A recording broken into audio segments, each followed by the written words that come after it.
Well, good afternoon and welcome to Transformation 202. Adventure awaits.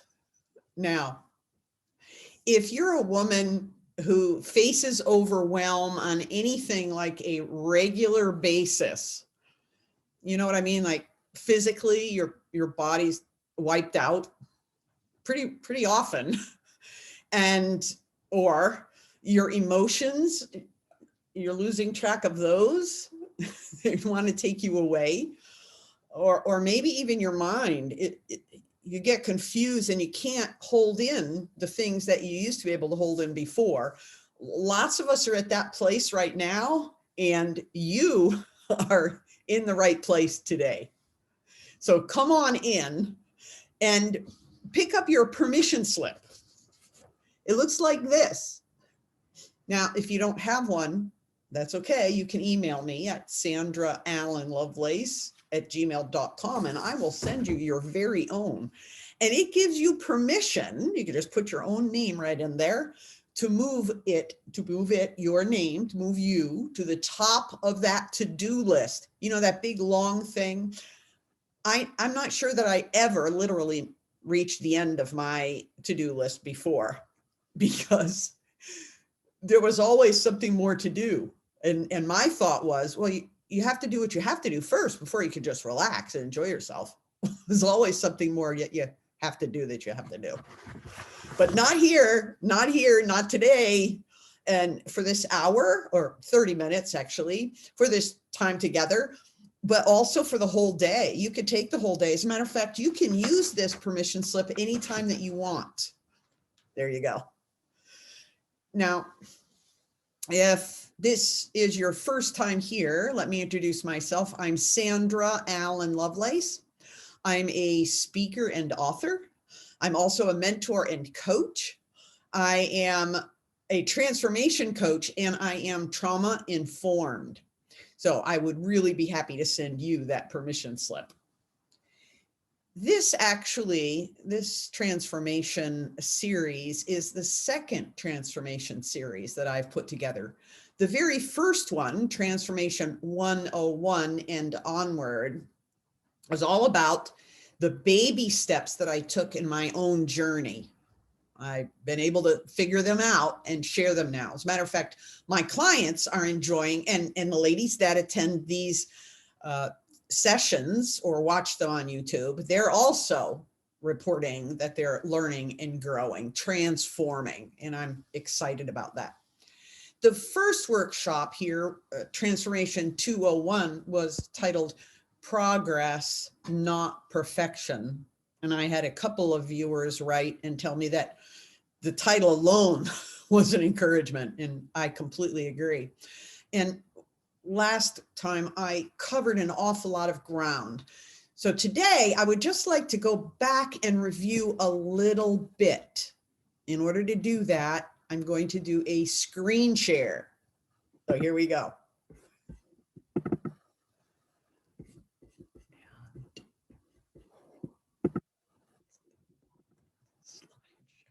Come on. Slideshow. Here we go. Slideshow. There we go. So here's our slide. Woohoo! I hope you can see it. I put this up last time. Actually, I was holding it, and I don't feel like that I could do a lot more with it. So I'm going to review real quickly. This part of the rocket where you can see the liftoff. The point here is that it takes extra effort to break away from the gravitational influence, which is the word. But of course, that comparison is to the influences that are in our life. So the rocket has to push off from the ground, which, well, could be history that we carry. Could be any number of things that have happened in our life that really are weighty. It has to push away from the air, even around it. So there you go. There's present things that are giving pressure on it, pushing pressure on us. And also even the flames, even the flames that are supposed to be lifting up, the rocket has to push away from those as well. So even some of our own efforts we need to push away from in order to be able to avoid that gravitational influence that wants to hold us down.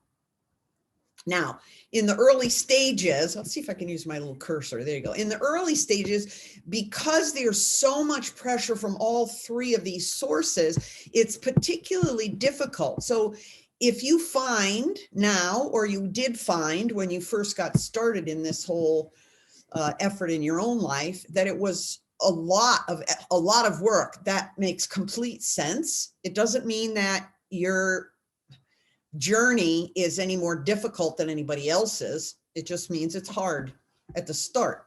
But pretty quickly, the effort that we exert, there's some of that that does break us away from the pressures, and we can let that struggle go, just the same way as the fuel tanks are dropped when the rocket has used up what they need from them. I'm going to check my notes. So we get up there and it feels lighter. It feels like we need to exert less effort, and that's reasonable because there is less pressure. But when we get into orbit, we still need to pay attention, because if we shut everything down, you notice down here, the rocket will get pulled back into the Earth's atmosphere. And so even though there's less pressure, even though there's less resistance, we can't just say, oh, good, maybe in 30 days or 3 years or whatever, just say, oh, good, I'm fine now. I could just carry on with my life, because that's what will happen. So we have to maintain a certain amount of effort, which, remember, in rockets, they call it thrust. You see the flames a little bit less. It's not necessarily as much. And in order to make headway, so I want to make one point really clear that I don't think I touched on enough last time, and that is that the aerodynamics of the rocket that actually help the rocket to avoid instability. So that's a better way to put that. It provides stability for the rocket. It minimizes drag. You notice the sides are really sleek, and then the little, well, on this one, it's just a cartoon, but the idea the stabilizers are on there. And also it helps it to stay on course. All of that design is put in there. And that, I want you to use that to remember that God designed us in a certain way too. And for similar purposes, really, to help us to minimize, what's going on around us, also to help us promote stability, and even to help us to stay on course. And that's God's work, his design in us, and his purpose, his plan for our life. So we're not just a rocket ship taking off and it's all up to our effort and we better do it right, otherwise we crash. That's not the point at all. So I don't think I touched on that enough, and I wanted to get back in there. Now for today.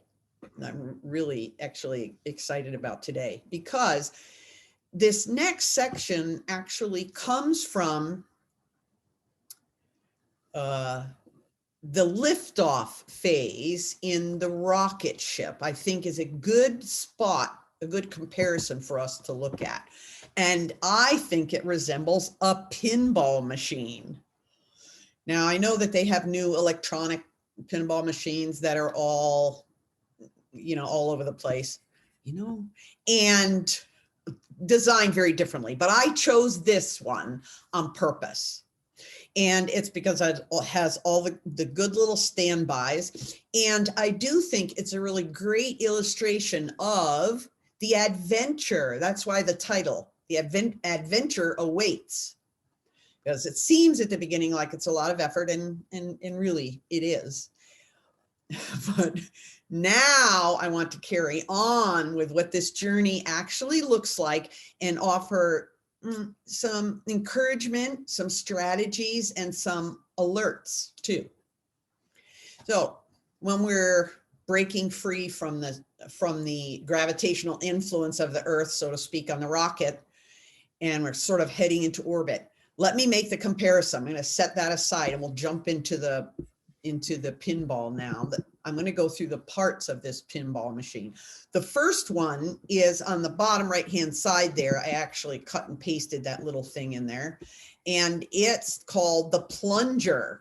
If you remember these old-fashioned pinball games, you would pull that plunger back however much, and you would be wise to decide how much speed you're willing to take on when you let go of it. Oh, I forgot. I have to tell you another piece. It's not displayed, so I forgot. You have to put a coin in. There's a coin slot. And so you have to make the choice. You're going to play or are you not going to play?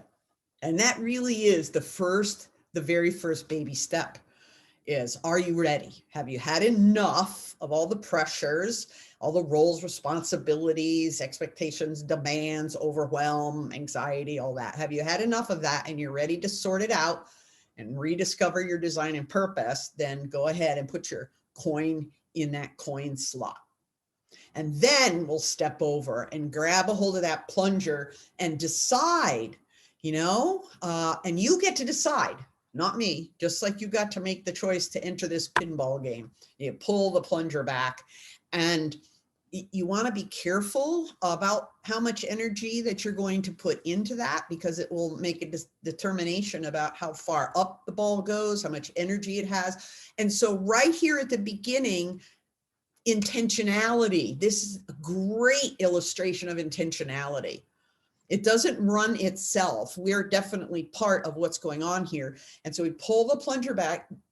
I remember playing this in the olden days. Sometimes I was really brave and I just pulled it and snapped it and it went, woo! And then the ball was going crazy. So maybe I won't do that next time. I'll go a little bit slower, less energy into it and go a little bit slower. And we say they launched the ball. There's a little comparison to the rocket. But the next part of this game, that little piece on the right, section on the right where the ball's going to go up, that is, let's see if I can get there. That's called the ramp. So the ball's going to go up the ramp as if, the rocket's taking off that part. You look over and see the play field. That's what that's called, the play field. And just look at it. Wow. Look at all the colors. Look at all the stuff I get to do. Oh my word. And there's lights flashing and so on. I can hardly wait to get over there. After all, I have all this energy to exert now. Yippee, here we go. Kind of the ball talking, going up the ramp, heading up there to go and play. As a matter of fact, the play field has been nicknamed a world under glass. Very, very thrilling from the ramp, right? But when you get up there at the top, you may not have noticed, I use my little pointer, hope you can see it, but these little things, and I have an illustration on the right where the number 10 is over there on the right, those things are called bumpers, and they're actually obstacles. They're obstacles that are in your path. In other words, it's not all fun and games. There are some things that are in the way from where you want to go. And you have to decide, are you looking to hit a high score on this game? You just want the ball to go straight down and out? Maybe there's some planning to go in there. But remember, well, what I like to remember when I remember the bumpers is I don't really have full control of the ball. I pull the spring so I can have some control over the energy in the ball. But once it hits the play field, there's all kinds of things controlling it. Now, these bumpers, when they first started, you would just bump into it and the ball would go another way, but not anymore. I don't remember when it happened, but decades ago, they decided they would make bumpers so that when you hit them, they actually push you off. So it isn't even like you could determine, it's going to go here, here, here. No, it bumps the ball and heads it in sometimes in a completely different direction. Now, I make that comparison in terms of our walk in our lives. I make that comparison with triggers from our past that come up that hit us out of nowhere and send us off in another direction that we're not even aware of. Like, where did that come from? And where am I going? And what is this thing all about? So the play field is really not quite all as much simple fun and adventure when you get in there as it might look from the ramp. But I want to encourage you. I really want to encourage you, because all of that bouncing around is normal. It's normal. I hope I've described it to you really well in terms of hitting it, going in another direction, and just being like the triggers that happen to us. The whole traumatic experiences that we have of fight, flight, freeze, and fawn. And then remember, if you remember that workshop that I did, also find freedom in Jesus. So, but anyway, there you have it. It's a little different when you actually get onto the playing field. You start bouncing around and it really feels like everything's happening at random. But really what's going on is you're going, the ball, we are going through the learning curve. We're on a learning curve. We're going forward. If you've ever played pinball or any sort of game like this, even card games and other things, you come into it, pretty uneducated, unaware, but as you play, you learn different things. Oh, if it hits this bumper, it is a pop bumper. So I have to be aware of that, and so on. So it's normal. That's the big thing from this idea of a pinball machine. It's completely normal that when we first start to grow, when we first start to realize, oh yes, I'm getting a handle on this, and we feel the energy of the transformation journey, just like the ball going up the ramp and everything ahead looks really great, that's all normal. And it's not a surprise when we bump into the bumpers and the ball goes in a different direction and we don't know what's going on. That's all normal. Unfortunately, the first thing that happens is that we think, well, that was for nothing. What did I do all that work for? I'm right back where I was at the beginning. I'm right into that whole status quo again. It's even worse because now I feel like I wasted all that time and energy. Let me assure you, and that was really why I wanted to share the pinball game, because that is not the case. What's actually happening is we're healing those old neural pathways that were taking us down scary alleyways are getting thinner. And that's good because it means we're ready to go out and take a walk down the street. But there's still things that happen there that might be scary. And maybe we went out too soon and we needed more energy. Or maybe we went down the wrong side of the street or down the wrong street. So we are bouncing around. It's the learning curve is real. And it's sensible then to step back a little bit and evaluate what's going on and where we might need to adjust. For sure, it's not the old status quo all back in place. Not as long as you continue to persevere. Now, there's another thing I have to tell you about. There are things in a pinball game that are called paths. And the paths, there's little holes, and the ball drops down and goes through a path underneath that you can't even see. You can't even see.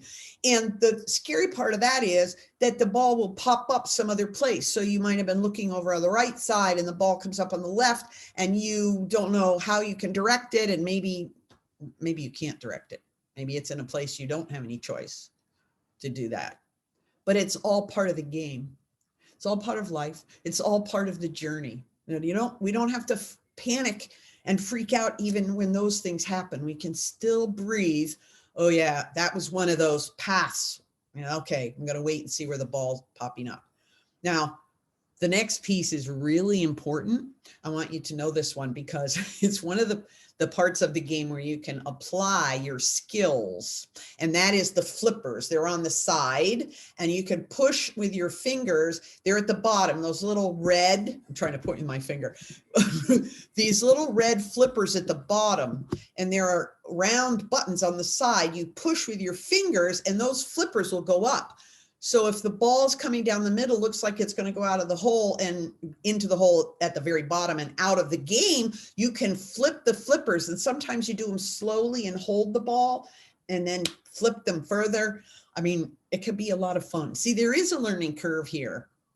It's not totally random. We do have input.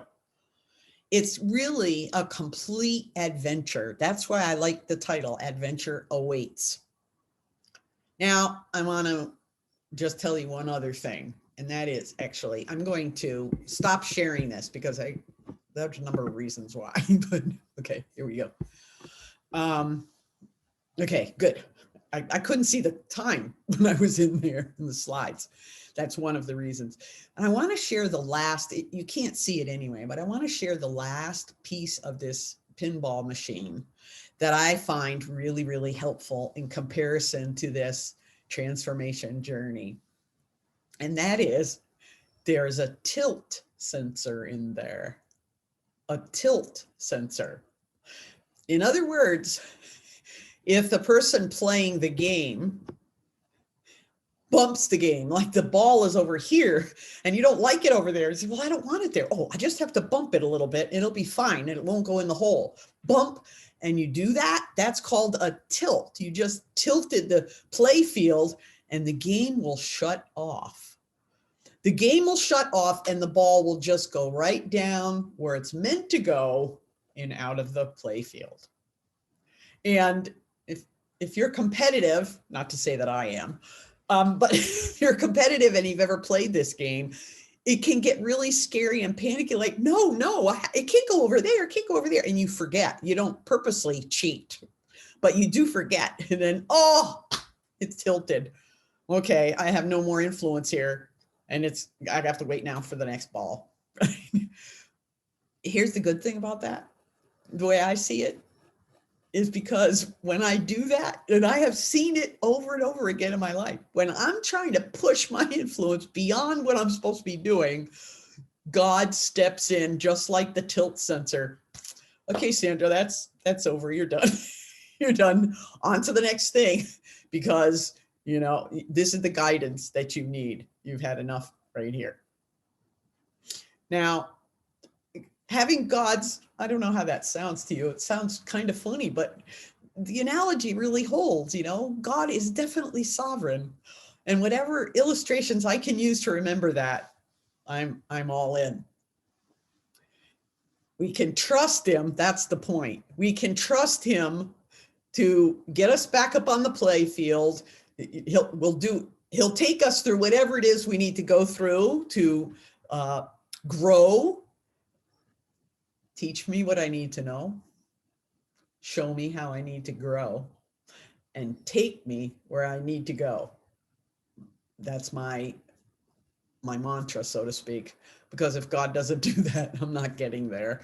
And he'll bring me back into the play field. He's done it over and over again. I'm sure he's done that for you too. So it is an adventure. Now it's time for the gifts that I have for you. They're not as remarkable maybe as some of the ones that I've shared in the past, but here you go. I want to, and some of you are new, or some of you haven't watched some of the other workshops that I've done. So I just want to remind those of you that have this. This is the 4 S's: signal, situation, source, and scripture worksheet that supports this whole process of checking up what's going on the inside. What is the signal that something's going on? Like, for example, if I was playing the pinball, it'd be all of a sudden, all right, I have the jitters. That's a signal. What's the situation? Oh, I just went into one of those pop bumpers and now it's somewhere else and I don't know what to do. So whatever that is for you in the situation that set it off, it's important to remember that. The next is the source. Where does that come from? Well, a few games ago, I hit one of those pop bumpers and it put the ball right down the side. It went all the way to the bottom and it was really scary. I was so frustrated and upset and kind of angry at this machine. Whatever happened, that source is very important. And then pick up scripture at the end. What does scripture have to say about all of that? Like God is with us no matter what. Anyway, that's my idea. So if you don't have one of these worksheets yet, or if you have one and you want another one, you should, when you get it, just feel free to make copies for yourself. You can email me again, sandraallenlovelace@gmail.com. I'll send that to you. There you go. The second gift is to remind you, there's 3 again today. The second gift is to remind you about journaling. As a matter of fact, I just pulled my journal out last night. I have 2 sections in there. One is transformation markers, where I see a growth in my life and I write down what happened and why it was important, significant for growth. And then the other one is about the critic, how the critic, no, it isn't.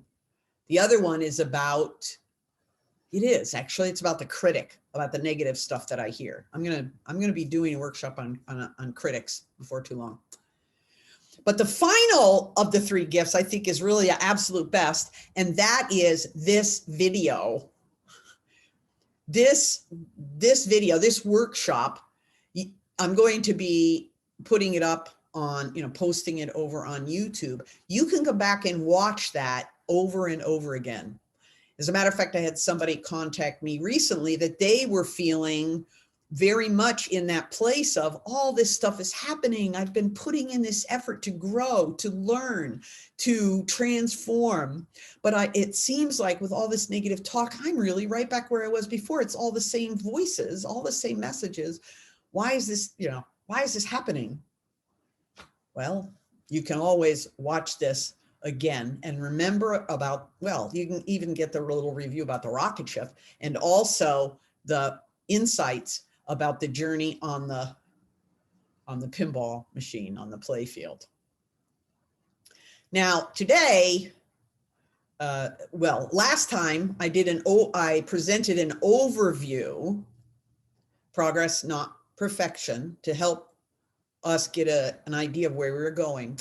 This week, I've emphasized a little bit the mind, our mindset, for us to be aware, because that's the balance we're looking for, the mind, the body, and the spirit. And that's how these next workshops are going to continue on with that trio, because the balance is what we're looking for.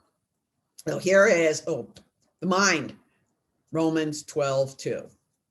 Be transformed by the renewing of your mind. Do not be conformed. I'm flipping backwards. Do not be conformed any longer by the pattern of this world, but be transformed by the renewing of your mind. And that means any kind of information and growth imbued with the wisdom of God. Doesn't have to just be scripture. So here we go. Next time it'll be the body. And then the last time I'll emphasize the spirit. Now, before I go, I just want to put a little bug in your ear. It'd be great if you see this on Facebook, if you see it on YouTube, wherever you see it, if you would like and share, comment, because then these purveyors of information will say, oh, that's valuable information. We'll have to make sure that it's available to even more people. And if it's been helpful to you, I hope you'll join me in making that sharing possible. Looks like I've come to the end of my material today. So thanks so much for coming. It's great to have people live. Thanks for watching it on replay, because that lets me know the message is continuing. All right. Thanks so much. Bye-bye.